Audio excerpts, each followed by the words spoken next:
हरि ओम यं ब्रह्मा वरुणेन्द्र रुद्र मरुत स्तुवन्ति दिवैस्तवैरेदै साङ्गपदक्रमनिशिवदै गायन्ति यं सामगाः ध्यानात् अवस्थित तद्गतेन मनसा पश्यन्ति यं योगिनो यस्यान्तं न विदुः सुरसुरगणा देवाय तस्मै नमो नमः नमो धर्माय महते नमो कृष्णाय वेधसे ब्राह्मणेभ्यो नमस्कृतं धर्मान् वैक्षे सनातनम् अखण्डमण्डलाकारं व्याप्तं येन चराचरं तत्पदं दर्शितजेन तस्मै श्रीगुरुवे नमः गुरु ब्रह्मा गुरु विष्णु गुरुदेव महेश्वर गुरु साक्षात् परम ब्रह्म तस्मै श्रीगुरुवे नमः हरि ओम तत्सत् হয় এতিয়া মোৰ নাম শ্ৰী মহেন্দ্ৰদেৱ শৰ্মা ঘৰ দাহি নগাঁও তালিপাৰা আমি বহুদিন আগৰ পৰাই প্ৰায় 1958-60 চনমানৰ পৰাই জ্যোতিষৰ কাম কৰোঁ পুৰোহিতালি কৰোঁ এনেকৈ মানে কাৰ্যকাল আজি ইমান দিন পাৰ হৈ গ'ল তাৰপিছত এতিয়া দেচোন চৰকাৰীভাৱে 60 বছৰত অৱসৰ হয় এতিয়া মোৰ 1942 চনৰ 8 অক্টোবৰত জন্ম এতিয়া 79 বছৰ চলি আছে গতিকে দেহা কিমান দিনক লাগি চলি থাকিব পাৰি ঈশ্বৰৰ ওচৰত নিবেদন আৰু সভাসদক নমস্কাৰ আমি আজি শ্ৰীমদ ভাগৱত গীতাৰ বিষয়ে সাধাৰণভাৱে আমি আলোচনা কৰিবলৈ ওলাইছোঁ এতিয়া প্ৰথম হ'ল গীতাৰ প্ৰথম অধ্যায়ৰ পৰা অষ্টাদশ অধ্যায়লৈ এই 18টা অধ্যায়ৰ ভিতৰত গীতাখনৰ সম্পূৰ্ণ তথ্যপাতি পোৱা যায় আজি আমি প্ৰথম অধ্যায় আৰম্ভ কৰিব বিচাৰিছোঁ গীতাৰ প্ৰথম অধ্যায়ৰ প্ৰথম শ্লোকটো ওম ধৰ্মক্ষেত্ৰী কুৰুক্ষেত্ৰী সমবেতা যুযোৎসৱঃ মামকা পাণ্ডৱা চৈব কিম কুৰ্বত সঞ্জয় অৰ্থাৎ ধৃতৰাষ্ট্ৰই সঞ্জয়ে খুজিছে এই ধৰ্মভূমি কুৰুক্ষেত্ৰ পথাৰত কৌৰৱসকল আৰু পাণ্ডৱসকল একেলগ হৈ এতিয়া কি কৰিছে তাৰপিছত সঞ্জয়ে উত্তৰ দিছে দৃষ্টাতু পাণ্ডৱানিকং বুহং দুৰ্যোধনস্তথা আচাৰ্যং উপসংগমং বচনং অব্ৰবীত অৰ্থাৎ দৃষ্টাটো মানে মই দেখিবলৈ পাইছোঁ কৌৰৱপক্ষীয় আৰু পাণ্ডৱপক্ষীয় দুয়ো সেনা একেলগে লগ হৈ যুদ্ধৰ আৰম্ভণিৰ আগত বিভিন্ন ধৰণৰ মংগলাচৰণ তাৰপিছতে বিভিন্ন বাদ্যবাদন ইত্যাদি আৰম্ভ কৰিছে প্ৰথম কৌৰৱসকলে বাদ্য বাজোৱাৰ পিছত পাণ্ডৱসকলে আকৌ দ্বিতীয়ত বাদ্যবাদনাবিলাক বজাইছে পাঞ্চজন্যং ঋষিকেশ দেৱদত্তং ধনঞ্জয় পুৰন্দং দধমৌ তথা শংখং ভীমকৰ্মা বৃকুদৰ অনন্ত বিজয়ং ৰাজা কুন্তীপুত্ৰ যুধিষ্ঠিৰ নকুল সহদেৱস্য সুঘোষ মণিপুষ্পকৌ অৰ্থাৎ ভগৱান কৃষ্ণই পাঞ্চজন্য নামৰ শংখটো বজালে অনন্ত বিজয় শংখটো যুধিষ্ঠিৰে বজালে পুৰন্দক নামৰ শংখটো ভীমে বজালে আৰু অৰ্জুনে দেৱদত্ত নামৰ শংখটো অৰ্জুনে বজালে সুঘোষ নামৰ শংখটো নকুলে বজালে আৰু পুষ্পক নামৰ শংখটো সহদেৱে বজালে মানে এটা পুষ্পকটো আমাৰ এতিয়া জনসাধাৰণে বজাওঁ আৰু পুষ্পক শংখটো বৰ্তমান পৃথিৱীত বৰ্তমান চলি আছে সংৰক্ষিত বাকীখিনি শংখ বিভিন্ন স্থানত দুৰ্লভ আৰু স্বৰ্গত থকা বুলি কয় বিভিন্ন জেগাত সংৰক্ষিত হৈ আছে আৰু বিভিন্ন তেনেধৰণৰ তাৰ লগতে বিভিন্ন ধৰণৰ বাদ্যযন্ত্ৰ বাজি উঠিল যুদ্ধ ঠিক আৰম্ভ হয় তেতিয়া অৰ্জুনে ভগৱান কৃষ্ণক মানে এটা ভগৱান কৃষ্ণ সাৰথি আৰু অৰ্জুন হ'ল ৰথি। অৰ্থাৎ অৰ্জুনে যুদ্ধ কৰিব আৰু ভগৱান কৃষ্ণই এই ৰথখন চলাই নিব। গতিকে এইটো আমি যদি চাওঁ বাহ্যিকত সেই ৰথখন ভগৱান কৃষ্ণই চলাই লৈ গৈছিল আৰু অৰ্জুনে তাত যুদ্ধ কৰিবলৈ গৈছিল। আৰু গোটেই বিশ্ব ব্ৰহ্মাণ্ডত যিমান বস্তু আছে আমাৰ দেহাটোতো ঠিক তেনেকুৱা সকলো বস্তুৱে আছে। আমাৰ দেহাটো দেহাৰ অৰ্থ ঘোঁৰা মন ইন্দ্ৰিয় প্ৰাণ সেনাগণ বিষয় অৰণ্য সংহাৰৰ চিত্ত বুদ্ধি ধনুৰ্বাণ লোভ আশা শোষণ ধান ভোগজে মৃগয়া ভৈলা তাৰ। অৰ্থাৎ আমাৰ দেহাটো হ'ল ৰথ, মনটো হ'ল ঘোঁৰা, চিত আৰু বুদ্ধি ধনুহৰ আৰু লোভত আৰু আশাত আমি ইয়াতে পৃথিৱীত ৰৈ আছোঁ। অৰ্থাৎ মৃগয়া হ'ল আমাৰ যিখিনি এই কৰ্মময় জীৱনত এইবিলাক মৃগয়াৰ কাৰণে আমি লোভমোহত ব্যস্ত হৈ ইয়াতে বন্দী হৈ আছোঁ ইত্যাদি। ঠিক তেনেকুৱাকৈ সেই সময়ত অৰ্জুনে যেতিয়া ৰথখন নি ওচৰ পালা, কৃষ্ণই ৰথখন নি ঠিক সমূহ সংগ্ৰামৰ সন্মুখত যেতিয়া ৰাখিলা, তেতিয়া অৰ্জুনে যেতিয়া অলপমান তেওঁৰ ভিতৰি মানে অলপ গৰম ভাৱ বা অভিমান ভাৱ এটা লৈ কৃষ্ণক মানে নিৰ্দেশ দিছিল, ৰথখন মানে আৰু অলপ আগুৱাই লওক, কোন কেনেকৈ আছে আমি চাই লওঁ, তাৰপিছত আমি যুদ্ধ কৰিম। কৃষ্ণই অৰ্জুনৰ ভাৱটো বুজিও এওঁ আৰু ওপৰত এইবুলি ধৰি তৎক্ষণাত ভগৱান কৃষ্ণৰ মায়া তেওঁ মানে কিছুমান মোহ ঝাপে দিলা।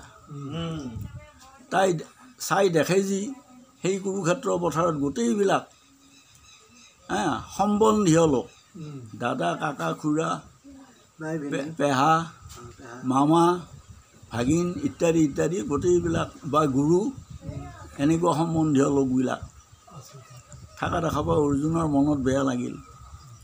এই সোপা মাৰি একো লাভ নাই, মই ৰজা হোৱাৰ কোনো অৰ্থ নাই।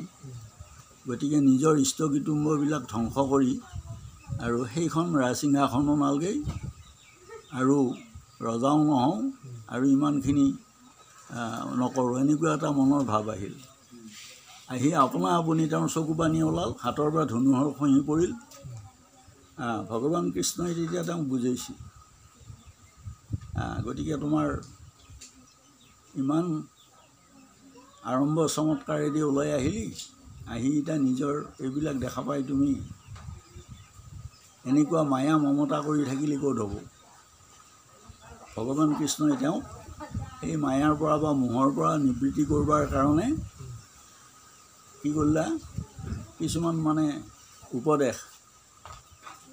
এতিয়া এই গীতাৰ প্ৰথম অধ্যায়টো বিষাদ যুগ, তাৰমানে কৌৰৱীয় সৈন্যবিলাকৰ বা সেই কুৰুক্ষেত্ৰ পথাৰৰ সৈন্যবিলাক আত্মীয় কুটুম্ব দেখি তেওঁৰ মনত এটা বিষাদ আহিল, দুখ আহিল। সেইকাৰণে এই প্ৰথম অধ্যায়টোৰ নাম বিষাদ যুগ। আকৌ দ্বিতীয় অধ্যায়ত জ্ঞান যুগ। এই তেওঁ এই মোহৰ পৰা কেনেকৈ নিবৃত্তি কৰিব পাৰি, কেনেকৈ পাৰ কৰি আনিব পাৰি, এইটো চেষ্টা কৰি জ্ঞান যোগেদি তেওঁক মানে অৰ্জুনক মানে উপদেশ বা পৰামৰ্শ কিছুমান দিব ধৰিলে। গতিকে ভগৱান কৃষ্ণই অৰ্জুনক কৈছি, তোমাৰ ইষ্টমিত্ৰ কুটুম্ব এইবিলাক পিতৃ মাতৃ ভাতৃ বা মামা ভাগিন ইত্যাদি সম্বন্ধীয় লোকবিলাকক দেখা পাই তুমি যি যুদ্ধ নকৰোঁ বুলি বহি ৰ'লি, এইটো তোমাৰ ভুল হৈছে। কিয়নো তুমি ক্ষত্ৰিয় সন্তান, ক্ষত্ৰিয়ৰ যুদ্ধই প্ৰধান ধৰ্ম। সমূহ সংগ্ৰামত যদি তোমাৰ মৃত্যু হয়, তেনে লগে লগে তোমাৰ স্বৰ্গপ্ৰাপ্তি হ'ব। আৰু যদি সেই সংগ্ৰামত যদি তোমাৰ জয়লাভ হয়, তেনেহ'লে তুমি ৰাজ্য ঘূৰি পাবা। দুফালেদি তোমাৰ লোকচান নাই, লাভ আছে। আৰু তুমি ক্ষত্ৰিয় কুলত জন্মগ্ৰহণ কৰি এতিয়া মই যুদ্ধ নকৰোঁ, চাউল খুজি ভাত খাম এই বুলি যি কৈছা খজনীয়া বৃত্তিটো ক্ষেত্ৰীয়ৰ নহয় এইটো হ'ল ব্ৰাহ্মণৰ ব্ৰাহ্মণবিলাকে হালে ভাৰে নৰে গতিকে যিবিলাকে একেবাৰে একো নাই তেওঁৰ হাতত বিদ্যা তেওঁবিলাকে ভিক্ষা কৰি হ'লেও খাই জীৱন ধাৰণ কৰিব কিন্তু তুমি ক্ষত্ৰিয়কুলত জন্মগ্ৰহণ কৰি তুমি যি ভিক্ষা কৰি খাম এই কথা কৈছা এইটো তোমাৰ ভুল হৈছে আৰু তোমাৰ মৃত্যু তোমাৰ নহয় গোটেই বিশ্ব সংসাৰত যিমান প্ৰাণী আছে মানে কাৰো মানে ভেলটোৰহে মৃত্যু তাৰমানে আত্মাৰ মৰণ নাই আত্মাৰ মৰণ নাই দেহাৰহে মৰণ গতিকে যেনেকুৱা বাচাংচি জীৰ্ণানী যথা বিহায় নবানী গৃহণাতি নৰূপৰাণী তথা শৰীৰাণী বিহায় জীৰ্ণানী অন্যানী নবানী সংজাতি দেহি যেনে আমি পুৰণা কাপোৰ এখন হ'লেই নতুন কাপোৰ এখন পিন্ধোঁ ঠিক তেনেকুৱা আমাৰো দেহাটো যেতিয়া পুৰণা হ'ব তেতিয়া এই দেহাটোহে পৰিৱৰ্তন হয় গতিকে সেই আত্মাই আত্মাৰ মৰণ নাই আকৌ নতুন জীৱ এটাত অসমীয়াত আছে যেন জোকে তীৰ্ণ বাইলে এৰয় অপৰ দেহৰ জীৱৰ জানা সেই পতন্তৰ যেনে জোক এডালে এটা কুটাত ধৰি থাকি মুখখানেদি আৰু এডাল কুটা বিচাৰি যেতিয়া সেইডাল কুটা পাব তেতিয়া এই গোৰৰ পৰা এইডাল এৰি দিব এনেকুৱা আমাৰো আত্মাটোৱে এই যিটো দেহত আছে এই দেহটো এৰাৰ লগে লগে আকৌ নতুন দেহ এটাত এই আত্মাটো তাতে স্থিতি হ'ল গতিকে আত্মাৰ কেতিয়াও মৃত্যু নাই গতিকে দেহাটোৰহে মৃত্যু নৈনং সৃজন্তি স্ৰষ্টানি নৈনং দহতি পাবক ন চৈনং ক্লেদয়ন্তাইপো ন শোচয়তি মাৰুত যি আত্মা তাক কোনো অস্ত্ৰ শস্ত্ৰই কাটিব নোৱাৰে জুয়ে পুৰিব নোৱাৰে পানী তিয়াব নোৱাৰে ৰ'দে শুকাব নোৱাৰে এনেকুৱা সেইটো বস্তু গতিকে সেই আত্মাৰ কেতিয়াও মৃত্যু নাই তুমি স্থিৰ হোৱা তুমি সমূহ সংগ্ৰামত যুদ্ধ কৰিবলৈ আহি এতিয়া তুমি মৌন ব্ৰত অৱলম্বন কৰি থাকিলে নহ'ব তুমি উঠা এনেধৰণে বহুখিনি বিভিন্ন ধৰণৰ জ্ঞান বুজিছে প্ৰজহাতি যদা কামান সৰ্বান পাৰ্থ মনোগতান আত্মন্যেব আত্মনাতুষ্ট স্থিতবজ্ঞ তদুচ্যতে তুমি অলপ স্থিতবজ্ঞ হোৱা তুমি আৰম্ভণিতে তুমি ঘৰৰ পৰা যি ওলাই আহিলা ক'ত যাব আহিলা ক'লৈ আহিছা কি কৰিবলৈ ওলাইছা এতিয়া কি কৰি আছা এই কথাখিনি তোমাৰ মনত অনুধাৱন কৰি অলপ চিন্তা কৰি চোৱা এনেধৰণে যেতিয়া নেকি অৰ্জুনক কিছুমান বুজাব ধৰিছে তেতিয়া তথাপিও তেওঁ বিষাদ গুচা নাই এনেকৈ বহুখিনি সময় তেওঁক চেষ্টা যত্ন কৰি থাকিও তেওঁৰ কোনো ৰকম পূৰ্বৰ পথত তেওঁ ঘূৰি নহা দেখি দ্বিতীয়বাৰ আকৌ তৃতীয় অধ্যায়ত কৰ্মযোগ আৰম্ভ হ'ল নহি বিষাদ যুগ তাৰপৰা জ্ঞান দিবৰ কাৰণে এইখিনি কথা কৈ আছে জ্ঞান যুগত বহুখিনি আছে কথা বিভিন্ন কিমান কবি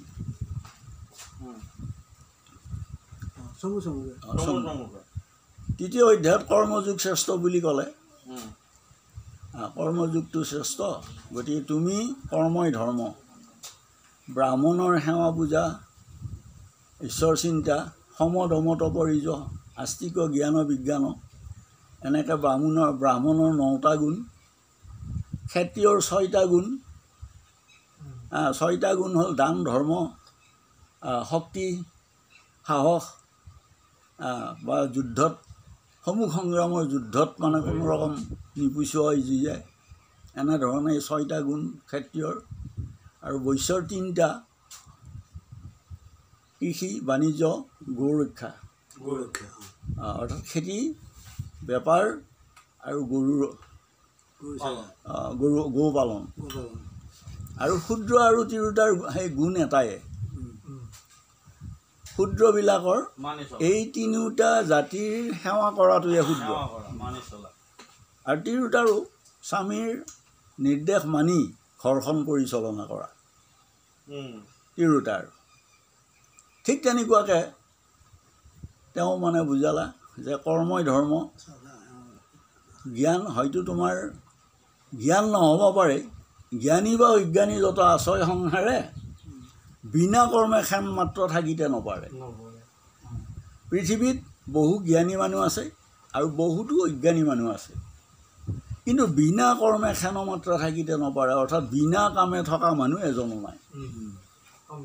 এটা সৰু ল'ৰা ছোৱালীয়ে সিহঁতে কিবা একদাই কৰি হ'লেও ভাতকেইটা খাইছে, সেনেকুৱা প্ৰত্যেক। গতিকে জ্ঞানতকৈ কৰ্মশ্ৰেষ্ঠ। এতিয়া তুমি ভাবা, মই ক্ষত্ৰিয়, মোৰ ক্ষত্ৰিয় কুলত জন্ম, মই ক্ষত্ৰিয় সন্তান, মোৰ যুদ্ধই প্ৰধান ধৰ্ম, মই এতিয়া বৰ্তমান সমূহ সংগ্ৰামত এই যুদ্ধৰ কাৰণে আগবাঢ়ি আহিছোঁ। এতিয়া এনেকৈ মই শুই থাকিলে বহি থাকিলে নহ'ব, মই যুদ্ধৰ কাৰণে সাজু হোৱা উচিত। এনেধৰণে ভগৱান কৃষ্ণই তেওঁক অনেক ধৰণে বুজাই আছে। বুজোৱা স্বত্তেও তেওঁৰ মানে সেই ব্ৰত মৌন ব্ৰত এৰা নাই, কোনো ৰকম ব্ৰত ভাঙা নাই। তেওঁ তলত ডিগ্ৰীৰ মৃত্যু কৰি সকলো মাজে মাজে কান্দে আৰু কিবা কিবা সোধেই, এনেকুৱাকৈ কৰি আছে। থাকি চতুৰ্থত সেই অৰ্জুনে প্ৰশ্ন কৰিছে, আচ্ছা মই জানো সেই ভীষ্ম দ্ৰোণ এইবিলাক আমাৰ গুৰু, তেওঁলোকক সদায় আমি সেৱা কৰা উচিত। তেওঁলোক আমাৰ পিতৃ মাতৃ গুৰু জ্ঞাতি এইবিলাকৰ সেৱা কৰাটো উচিত। এতিয়া যিখন যুদ্ধত মই ওলাই আহিলোঁ, এই যুদ্ধত মোৰ হাতত যদি মোৰ ভীষ্ম পিতামহৰ মৃত্যু হয়, যদি দ্ৰোণাচাৰ্য গুৰুৰ মোৰ হাতত যদি মৃত্যু হয়, তেতিয়া মই ইয়াতে আৰু থকাৰ অৰ্থ নোহোৱা হ'ব। এনেধৰণে মানে অৰ্জুনে অলপ চিন্তা কৰি ভগৱান কৃষ্ণক কৈছিল। আৰু প্ৰথম অধ্যায়তে এটা কথা থাকিল মোৰ গেল, এই তাৰমানে মই যেতিয়া যুদ্ধত সেইবিলাক মাৰিম, তেতিয়া তাৰ তিৰোতাবিলাক বিধৱা হ'ব, হলি তেতিয়া উপপতি ভজনা কৰিব, তেতিয়া তাৰ বৰ্ণসংকৰ হ'ব, জাতিভ্ৰষ্ট হ'ব, ইত্যাদি ইত্যাদি।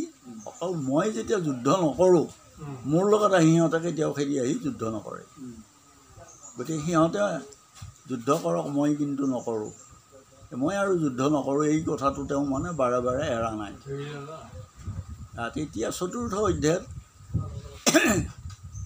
এইটোতো জ্ঞান বিজ্ঞান যুগ, জ্ঞান বিজ্ঞান যুগত ভগৱান কৃষ্ণই কৈছে, বাৰু মই আৰু এটা লাইন দিওঁ তোমাক। আৰু ভগৱান কৃষ্ণই অৰ্জুনক মাজে মাজে কিছুমান অতীতৰ কথা, বহু অতীতৰ কথা মানে কৈ যাই আছিল। তেতিয়া অৰ্জুনে এটা প্ৰশ্ন কৰিছিল যে একে সময়তে তোমাৰো জন্ম আমাৰো জন্ম, গতিকে মই যে ইমান কথা নাজানো তুমি কেনেকৈ জানা? সেইদিনাখন বসুদেৱৰ ঘৰত তোমাৰ জন্ম, দৈৱকীৰ ঘৰত, তাৰপৰা নন্দৰ ঘৰত এনেকৈ গৰু চাৰি দিনকেইটা কটালি, তাৰপিছত এতিয়া আহি গোটেই 3 ভাৰতৰ কথা, 14 ভুৱনৰ কথা মোৰ আগত ইমান কথা ক'ব পৰা কেনেকৈ হ'লি, ক'ত পঢ়িলি, কি কৰিলি? তেতিয়া তেওঁ কৈছে, যদা যদা হি ধৰ্মস্য গ্লানিৰ ভৱতি ভাৰত, অভ্যুত্থানং অধৰ্মস্য তদাত্মানং সৃজাম্যহম। যেতিয়া যেতিয়া নেকি পৃথিৱীত অধৰ্মই দেখা দিব, অধৰ্মী অৰ্থাৎ দুষ্ট দৈত্য দানৱ, আমাৰ মানুহৰ মাজতে এতিয়া একচাম দৈত্য আছে, একচাম মানুহ আছে, একচাম দেৱতা আছে। এক শ্ৰেণীৰ মানুহক একে ধূপ ধূনা শলাবন্তী লগাই সেৱা সৎকাৰ কৰি আগবঢ়াই লৈ যায় দেৱসদৃশ, আৰু এক শ্ৰেণীৰ মানুহক তেওঁৰ মানৱীয়তা গুণ সুন্দৰ থকাৰ কাৰণে তেওঁক মানি এখন সমাজে বা এখন দেশে চলি আছে। আৰু এক শ্ৰেণীৰ মানুহক দেখাৰ লগে লগে মানুহৰ ভয় লাগি যায়, জানো কোনোবা মুহূৰ্তত কেতিয়াবা সি অপকাৰ কৰে, এনেকুৱা। গতিকে দেৱতা, মানুহ আৰু দৈত্য আমাৰ মানুহৰ মাজতে 3টা শ্ৰেণীত বিভক্ত। এই সত্য ৰজতম 3টা গুণ। সত্য মানে সাত্বিকতা, ৰজ মানে ৰাজসিকতা, আৰু তমটো হ'ল তামসিকতা। গতিকে তম গুণটোৰ বিষয় বা এই 3 গুণৰ বিষয়ে ত্ৰয়োদশ অধ্যায়ত যথেষ্ট বৰ্ণনা আছে। আজি গোটেইখিনি শেষ কৰিব নোৱাৰি, তথাপি এই চতুৰ্থ অধ্যায়ত বিশেষ কথা এইটো, যেতিয়া পৃথিৱীত অধৰ্মৰ প্ৰাদুৰ্ভাৱ বেছি হয়, ধৰ্মত গ্লানি আহে, সাধু সন্তবিলাক অধৰ্মী দুষ্ট দৈত্য বা দুষ্ট লোকৰ অত্যাচাৰত থাকিব নোৱাৰা হয়, তেতিয়া মই অৱতাৰী পুৰুষ এজন হৈ অৱতাৰ ধৰি এই দুষ্টক দমন আৰু শান্তক পালনৰ কাৰণে মই অৱতাৰ ধৰোঁ। অজজন্ম নাহি যাৰ স্বৰূপত নিৰাকাৰ স্বেচ্ছাই শৰীৰ ধৰোঁ আমি। প্ৰকৃতিৰ অধিষ্ঠান এতেলুপ্ত নাহি জ্ঞান, যিটো মায়া তাৰো অন্তৰ্জামী।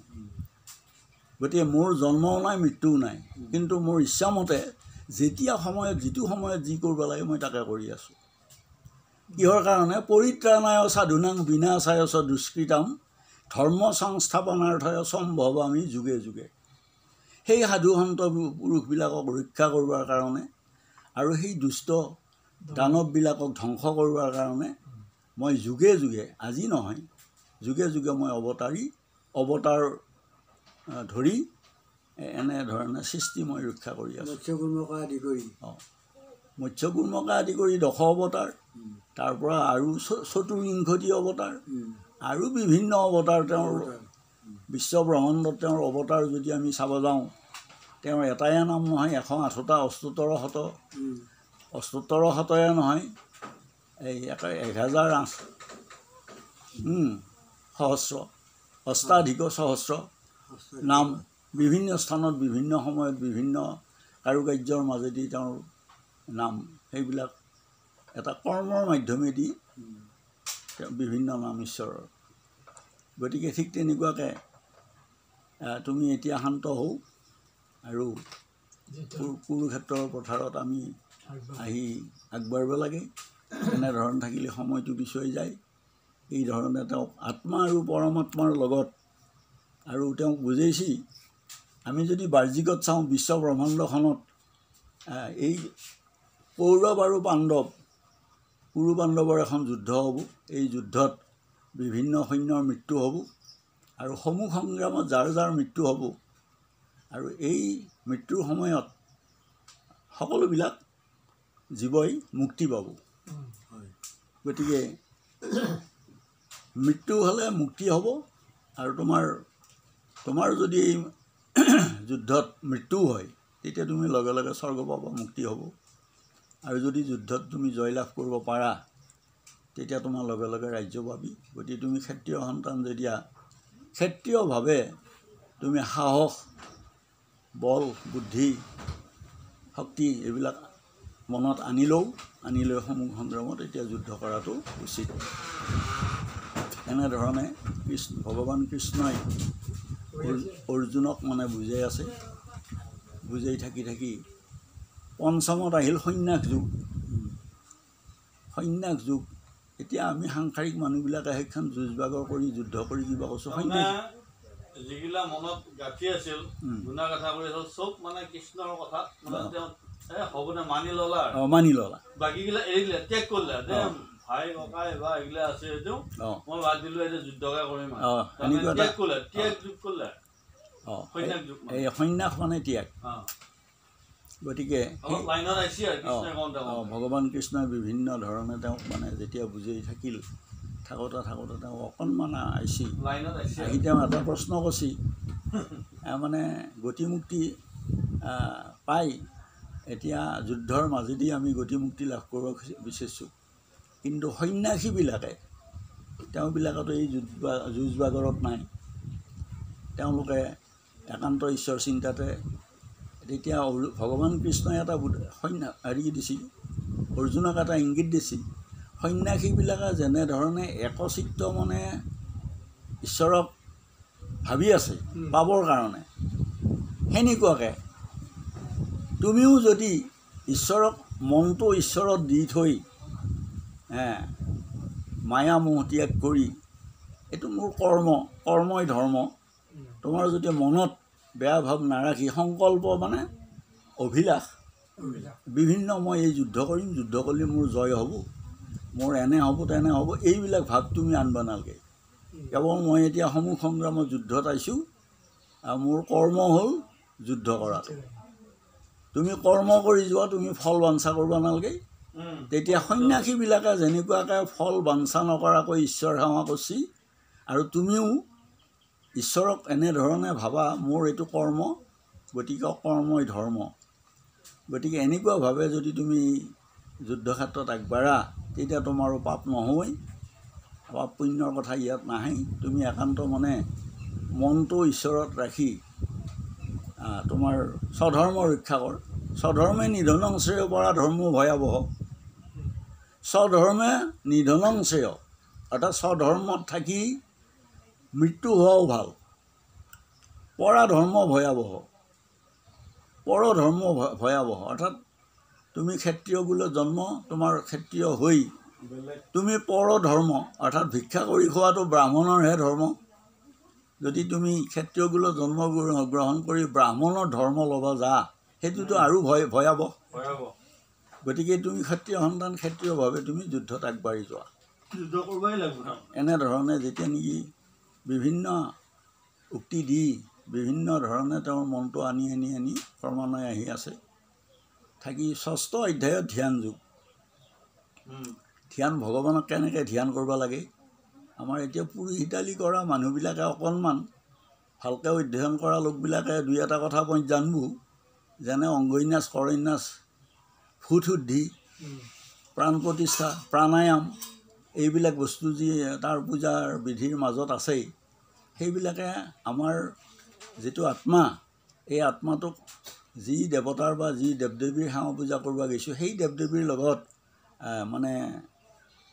সেই ন্যাসবিলাকৰ মাধ্যমেদি সেই দেৱতা এটা হৈ লৈছে যি দেৱতাৰে পূজা কৰিব মই যদি বিষ্ণু পূজা কৰিব গৈছোঁ প্ৰথমতে মোৰ দেহত অংগন্যাস কৰন্যাস বিষ্ণুৰ অংগন্যাস কৰন্যাস ফুটুদ্ধি প্ৰাণ প্ৰতিষ্ঠা এইবিলাক কৰি লৈ প্ৰাণায়ামতো বিষ্ণুৰ যিটো বীজমন্ত্ৰ সেই বীজমন্ত্ৰইদি প্ৰাণায়াম কৰি তাৰমানে তেওঁ যিটো বিষ্ণু তেওঁ সেই ধ্যান কৰি শংখ চক্ৰ ধৰং দেৱং শ্যামলপিত বাসসং শ্ৰীবৎস কৌস্তুভৰস্কং বনমালা বিভূষিতম ইত্যাদি বিভিন্ন ধৰণৰ এইটো বিষ্ণুৰ ধ্যান আকৌ বাসুদেৱৰ ধ্যান বেলেগ আকৌ নাৰায়ণৰ ধ্যান বেলেগ সেনেকুৱাকৈ এই ধ্যানটো গাই ধ্যান মতেদি তেওঁৰ কেনেকুৱা ধৰণৰ ধ্যান হ'ল তেওঁৰ আকৃতি প্ৰকৃতি কেনেকুৱা সেই ধ্যান যোগেদি তেওঁৰ চিত্ৰটো বা ছবিটো অংকন কৰি লৈ হৃদয়ত তেওঁক চিন্তা কৰা আৰু সেইটো নিজৰ দেহত ধ্যান প্ৰাণ প্ৰতিষ্ঠা কৰি লোৱাৰ পিছত ফিৰিবা ক'ত পূজা কৰিব গৈছি নে কিবা এটা প্ৰতিমাহে পূজা কৰিব গৈছি নে এটা ঘট পাতি লৈ ঘটতে পূজা কৰিব গৈছি তেতিয়া সেই ঘটতে প্ৰতিমা বুদ্ধি কৰি তাতে প্ৰাণ প্ৰতিষ্ঠা কৰি লৈ তাৰপিছতহে পূজা হ'ব অৰ্থাৎ পূজাৰীজন অৰ্থাৎ ব্ৰাহ্মণজন তাৰমানে মাধ্যম যিটো দেৱীৰ পূজা কৰিব গৈছি সেই পূজাৰীজনে যিখন ঘৰৰ শান্তি শৃংখলা ৰক্ষাৰ কাৰণে এই ঘৰখনৰ হৈ সেইজন দেৱতাৰ ওচৰত কিমান পাছি তুতি মিনতি কাকুতি মিনতি কিবা কৰিছে যেনেকুৱা আমাৰ গোটেই আঞ্চলিক ভিত্তিত এই অঞ্চলৰ এজন MLA আমি পঠাই দিছোঁ ওপৰলৈ MLA জনৰ যোগেদি খা খবৰ বা বাতৰি আমি পাওঁ সেনেধৰণে পুৰোহিতজনৰ যোগেদি সেই পূজাখনৰ মাধ্যমেৰে গৃহস্থৰ মংগল কামনা হৈছে ঠিক তেনেকুৱাকৈ এতিয়া অৰ্জুনক কৈছে তুমিও এতিয়া এজন পুৰোহিতৰ নিচিনাকৈ তুমি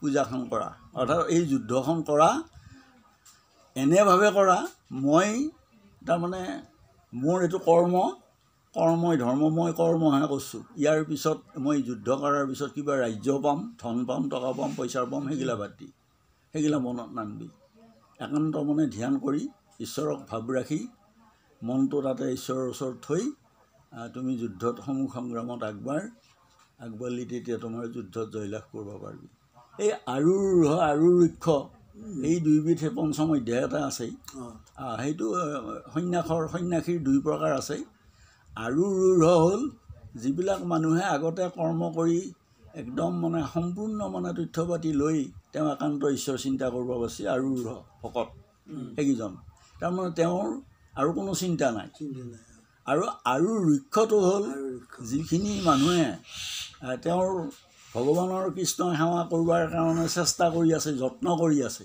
হোৱা নাই গতিকে সেইটো আৰু ঋক্ষ যেনে এক টুকুৰা সৰু মেঘ ওপৰত আহি আছিল, এনেতে ধুমুহা এটা আহিল, পিছতো এক টুকুৰা ডাঙৰ মেঘ, আগতো এক টুকুৰা ডাঙৰ মেঘ, সৰু মেঘটুকুৰাই আগৰ ডাঙৰ মেঘটুকুৰাক লগ ধৰোৱাৰ কাৰণে আহি আছিল। এনেতে কি হ'ল, এটা ধুমুহাই আহি পেলাই সৰু মেঘটুকুৰাকে কোবাই চিনি ভাঙি এটা ধুন্ধাপল কৰি দিলা। সেনেকুৱা এই যুগভ্ৰষ্ট কিছুমান যোগী ঋষিবিলাকৰো যদি যুগভ্ৰষ্ট হয়, যুগভ্ৰষ্ট কেতিয়াবা যোগী ঋষিবিলাকৰ যুগভ্ৰষ্ট যদিও হয়, তথাপি তেওঁ ঈশ্বৰ সেৱা কৰবাৰ কাৰণে যত্ন যি কৰিছে, চেষ্টা কৰিছে, তাৰ ফলটো বিফলে নাযায়। এই জন্মত তেওঁ নললেও আকৌ অহা জন্মত তেওঁৰ ভাল এজন বৈষ্ণৱৰ ঘৰত বা ভাল অত্যন্ত জ্ঞানী ব্যক্তিৰ ঘৰত তেওঁৰ জন্ম লাভ হ'ব, হৈ সৎপথৰ মাজেদি অহা জন্মত তেওঁ এই স্থান ৰক্ষা কৰিব পাৰিব। এনেধৰণে ভগৱান কৃষ্ণই অৰ্জুনক এইখিনি প্ৰবোধ দিছে। আৰু এতিয়া আমি প্ৰথম অধ্যায়ৰ পৰা ষষ্ঠ অধ্যায়লৈ আমি আলোচনা আজি কৰিলোঁ। ইয়াতে আমি সামৰণি মাৰিব খুজিছোঁ। গতিকে সকলোৰে ওচৰত মই ক্ষমা বিচাৰিছোঁ। নমস্কাৰ। কৃষ্ণ।